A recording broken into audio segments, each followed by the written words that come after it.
성도 여러분, 이런 일이 있었습니다. 1948년 5월 14일 남한 총선이 끝나고 난 후 북한은 남한으로 보냈던 전기를 끊어버렸다고 합니다. 70% 이상 북에 의존해 있었던 남한의 모든 동력이 멈추고 이제는 암흑천지가 되었다고 하는 그런 일이 있습니다. 전차도 멈추고 모든 것이 다 마비가 되었습니다.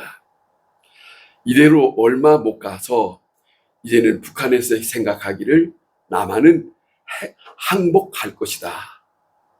그렇게 생각을 했더라는 것입니다.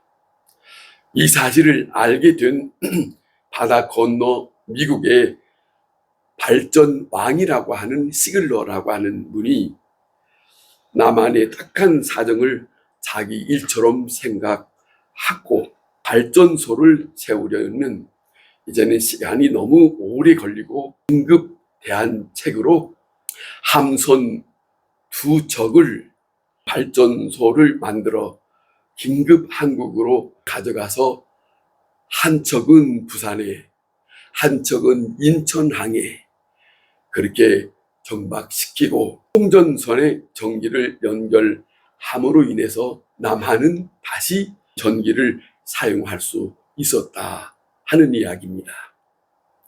아는 사람은 알고 모르는 사람은 모르는 일이지요. 이런 일들이 우리에게는, 우리 삶 속에는 알게 모르게 있습니다. 철학자 파스칼이라고 하는 분이 이런 이야기를 합니다. 이 세상에 많은 사람들이 사는 것 같아도 알고 보면은 사람은 두 종류밖에는 없다. 하나는 내가 죄인임을 아는 죄인, 또 하나는 내가 죄인임을 모르고 사는 죄인이 있다. 다 죄인이에요. 의인은 없습니다. 다 죄인이지만은 하나는 내가 죄인이라고 생각하고 사는 사람이 있는가 하면, 그리고 내가 죄인이기 때문에 뉘우치면서 사는 사람입니다.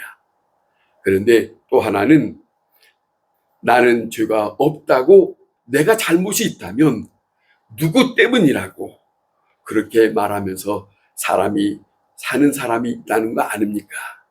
이 말을 바꿔 말하면 이런 것입니다. 이 세상에 수많은 사람들이 살지만은 모두가 다 하나님의 은혜 가운데 살고 있습니다. 그런데 은혜를 알고 감사하면서 사는 사람이 있는가 하면, 한 사람은 그 은혜를 전혀 알지 못하고 그 은혜가 은혜로 여기지 못하고 사는 사람이 있다 하는 것이지요. 은혜를 소멸해서는 안 됩니다. 은혜를 은혜로 알고 산다는 것은 정말로 중요한 일입니다. 이것을 모르면 영영 그 인생이 불행할 수밖에 없는 생으로 마치게 된다. 문제는 은혜를 은혜로 알고 깨달아야 한다는 것이죠. 그런데 언제 깨닫고 언제 그 은혜를 은혜로 아느냐 하는 것이지요. 그렇잖아요. 여러분, 중요한 것은 자기 자신을 알아야 합니다. 무슨 말이냐면 내가 누구인가 하는 거예요. 내가 누구인가. 모든 것은 내 힘으로 하고 내 능력으로 사는 것이라고 생각합니다만은, 또 내 의도 아니고요. 그런데 내 진실도 아니고요. 내 노력도 아니고, 알고 보면 아무것도 우리는 할 수 없는 입장에 오직 우리가 살고 있는 것은 은혜뿐이다. 그 은혜 안에서 자기 자신이 완전히 부정되고 또 그 은혜로 살고 있다고 말할 수 있는 사람, 그 사람이 은혜로운 사람이요, 그 사람이 자기의 생을 살면서 보람된, 정말로 확실하게 그 마음속에는 기쁨으로 살고 있는 거지요. 어찌하여 나 같은 사람에게 이 놀라운 전혀 생각지 못한 은혜를 힘입고 사나, 그 생각으로 사니까 말입니다. 그 은혜의 깊은 의미를 알게 되고 그 은혜를 주셔서 무엇을 하게 하셨는가 하는 그 목적을 알게 되면은 내 존재의 새로운 의미를 발견하게 됩니다. 은혜로 부르신 이의 뜻을 알아야 합니다. 그 확실하게 그 은혜 가운데 그 부르심의 은혜에 힘입었다면 나는 그 은혜에 서 있어야 한다. 이 현실 이대로가 내게 주신 은혜다. 이 현실 어떤 자리에 있든지 나는 내가 특별해서가 아니고 나는 은혜를 힘입고 오늘 이 시간에 이 자리에 있다. 그것을 깨닫고 그것을 받아들이고 사는 사람에게는 은혜에 대한 감사함으로 한 날 한 날 살아가고 있다. 우리 인간은 은혜 중에 있을 때 은혜를 모르고 삽니다. 언제 은혜를 아느냐 하면 다 이 은혜를 잃어버리고 나서야 그때 가서 돌이켜보고 생각하고 알게 된다. 건강할 때는 건강에 대한 것을 고마움을 못 느낍니다. 건강 잃어버렸을 때에 그때 가서 이제는 그 건강의 소중함을 알게 되지 않습니까? 같이 있을 때에 그 소중한 사람을 알지 못하고 생각하지도 않고 삽니다. 그런데 소중한 사람이 떠난 다음에서야 그때 그 사람에 대한 그 사람에 대해서 알게 되고 있습니다.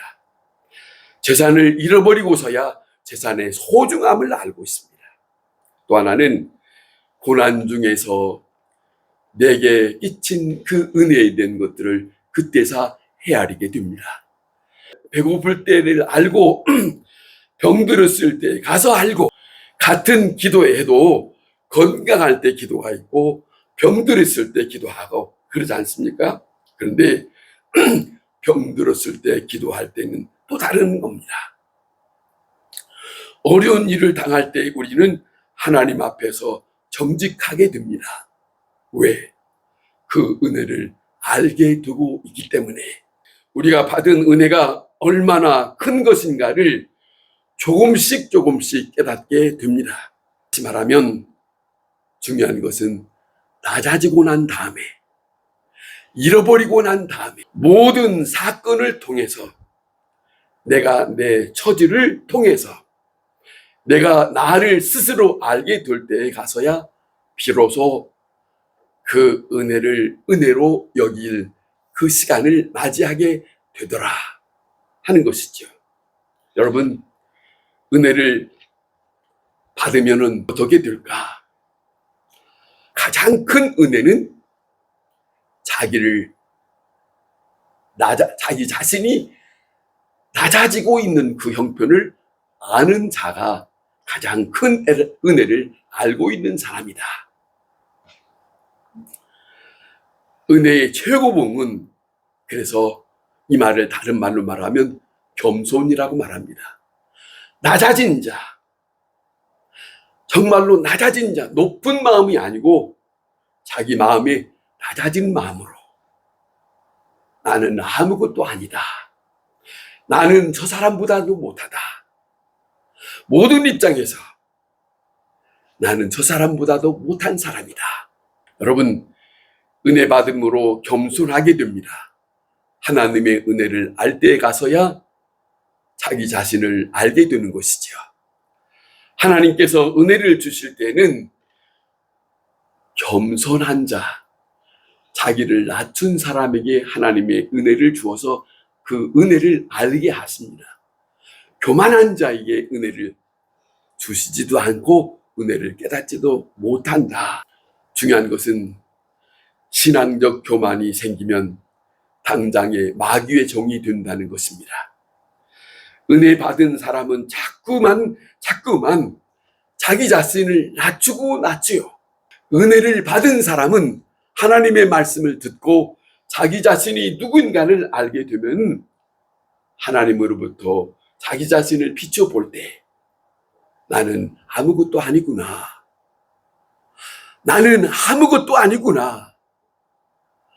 그런데 신앙적인 교만이 있는 사람.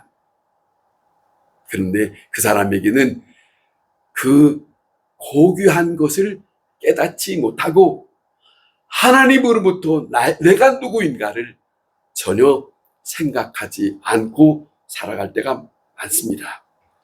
내가 가장 큰 죄인이다. 성경의 사도 바울이 썼던 서신을 읽어보면 처음에 편지 썼던 것보다 시간이 가면 갈수록 자기 자신을 자꾸 낮추는 그런 내용들을 접합니다. 나는 사도다 라고 말할 때가 있는가 하면 처음에. 그런데 아니에요. 점점 나는 온 성도들 중에 이렇고, 나는 점점 모든 죄인들 중에 이렇고, 점점점 시간이 가면 갈수록 자기를 낮추는 고백을 하는 내용을 읽어볼 수 있습니다. 왜 그럴까? 하나님에 대한 은혜를 아는 자이기 때문에. 그 은혜를 누구한테 들어서가 아니에요. 그거에 대한 것을 누구한테 배워서가 아니에요.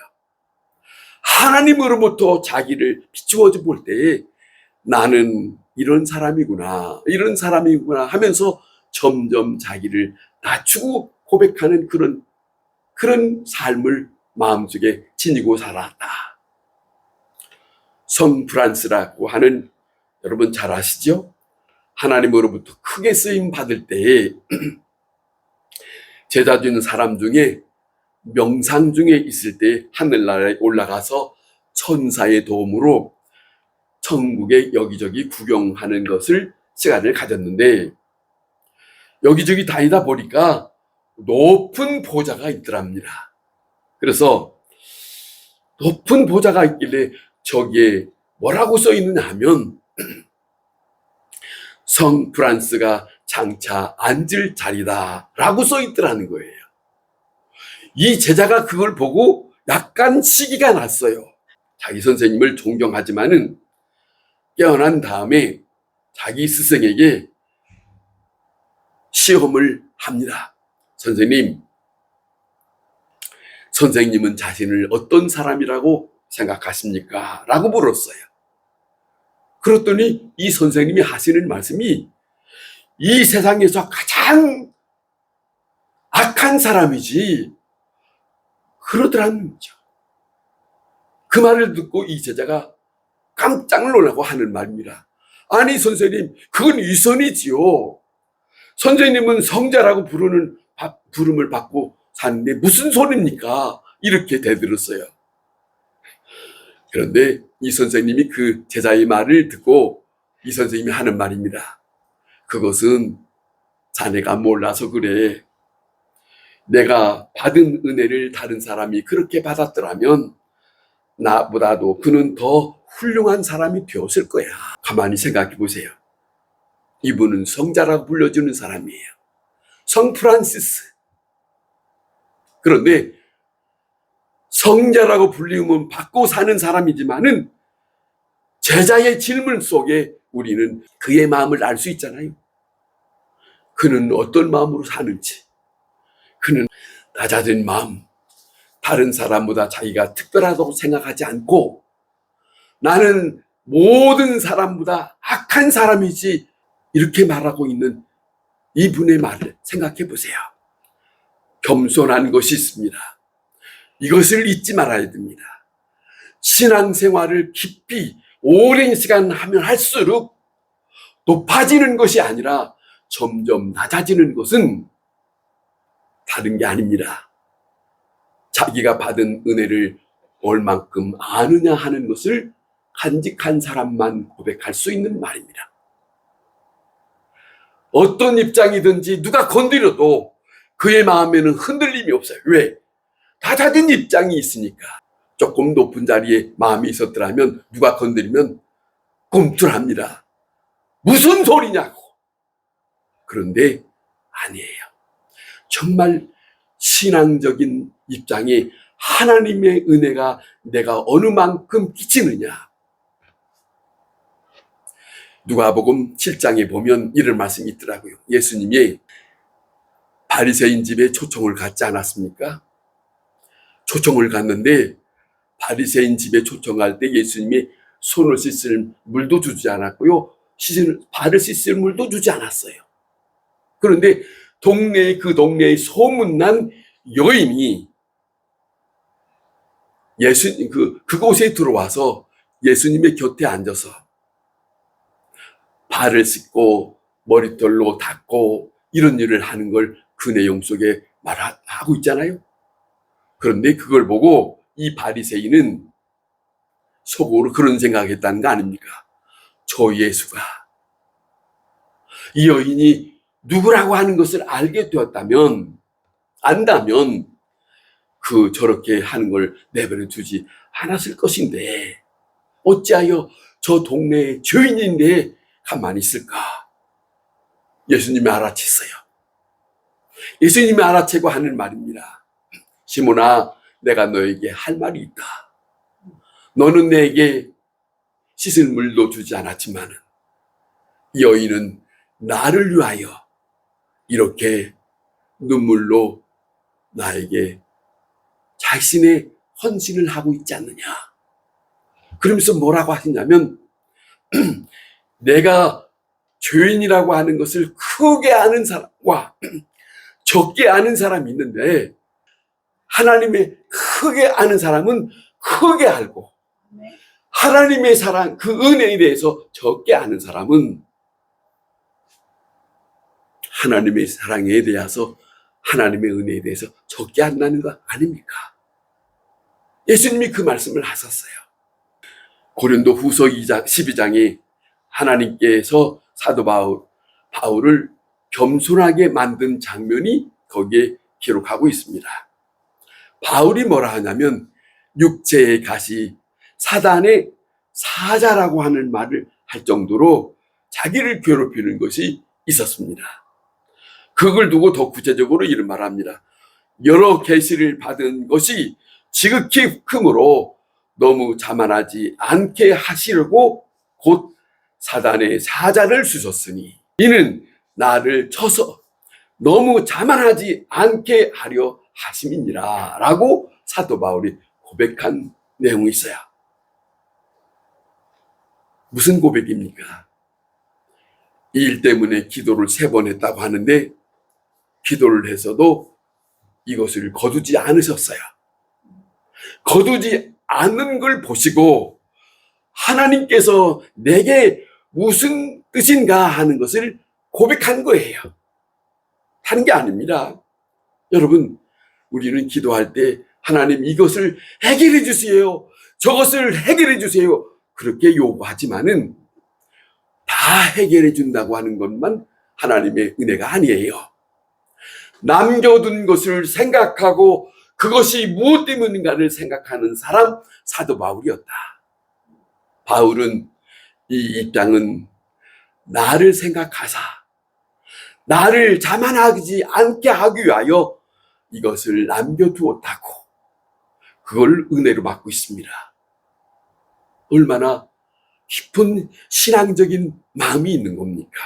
그래서 은혜를 지켜갈 수 있었고 은혜의 사람으로 살아갈 수 있었고 그 은혜 속에서 자기 자신을 완전히 부정하고 은혜에 이제는 사슬에 매여서 자유를 반납하고 은혜 속에 살기로 작정하고 은혜 속에서 들어가 버렸던 이 사도 바울의 믿음의 삶을 그대로 보여주고 있고 은혜에게 모든 것을 다 위탁하고 뭘 바라지 않고 헌신하기로 작정한 이 사도 바울의 입장은 하나님으로부터 자기에게 온 은혜를 너무너무 소중히 여겼기 때문에 그는 그 은혜에 젖어 살고 있습니다.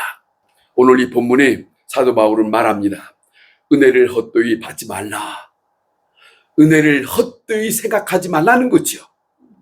여러분, 예수 그리스도께 붙들려서 그 그리스도의 영이 내게 임하여서 나에게 어떻게 살라고 하셨던 것을 그는 알고 있기 때문에 이제는 더 이상 다른 생각할 이유가 없다. 나를 찾아오신 그 주 예수 그리스도의 은혜를 저버리면 안 된다. 자, 그 은혜를 알고 있기 때문에 그래서 그가 하는 말입니다. 내가 사는 것은 내가 아니라 내 안에 있는 바로 그 은혜다. 그 그리스도다. 그대로 받아들이고 그 안에서 내가 살고 있다. 이렇게 고백하고 있는 것 말입니다. 여러분, 임시적으로 받아서도 안 되고요. 감정적으로 받아서도 안 되고요. 지속적으로 그 은혜에 대한 것을 받아들이고 자꾸 깨닫고, 내가 깨닫지 못한 은혜가 있거든. 성경을 읽어가면서 말씀을 들어가면서 내가 아직도 깨닫지 못한 은혜를 새롭게 받아들이는 것 심령으로 내가 미처 깨닫지 못하였구나. 내가 미처 받아들이지 못하고 산 삶을 지금까지 살아가고 있었구나. 지금이라도 그 은혜를 소중히 여길 수 있는 그 사람. 지금 이대로가 나는 족하다. 은혜를 기다리는 것은 아닙니다. 은혜를 누리고 사는 거예요. 은혜 속에 사는 거야. 현실 속에 있는 은혜를 헛되이 받지 않아야 하고, 그 은혜 때문에 나도 기쁘고 다른 사람도 기쁘게 하는 것. 그 은혜 때문에 나에 대한 모든 것을 희생하면서 저 사람을 살릴 수 있는 것이 하나님의 말씀입니다. 하나님으로부터 우리에게 끼치는 은혜입니다. 항상 새롭게 간직하면서 살아야 하는 것이 은혜의 사람. 여러분, 그것을 간증하면 더 커지는 것이고, 은혜를 기뻐하면서 살면은 그것이 더 증폭되어지는 것이고 기뻐지는 거니까, 은혜와 함께 나누면서 살면은 얼마나 그의 얼굴에는 환한 얼굴이 드는 것이죠. 톨스토이라고 하는 분이 어느 날 아침에 길을 걸어갔는데 오랫동안부터 알고 있는 문둥 환자를 만났더라는 거죠. 그런데 이 문둥 환자가 오랜만에 만나서 선생님, 나 한 분만 주세요. 그랬다는 거예요. 문둥 환자가 우리가 보면은 대부분 자기의 이것이 다 떨어져 나갔기 때문에 그 추한 것을 보이지 않기 위해서 붕대를 감지 않습니까?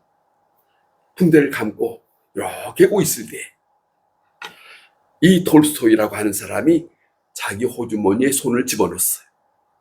집어넣었다가 다시 빼보니까 돈이 없어요.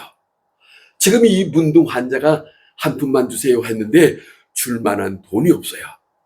할 수 없이 이 톨스토이라고 한 분이 그 문둥 환자에게 다가가서 그 손을 확 잡고 그 사람에게 뭘 하냐면, 형제여,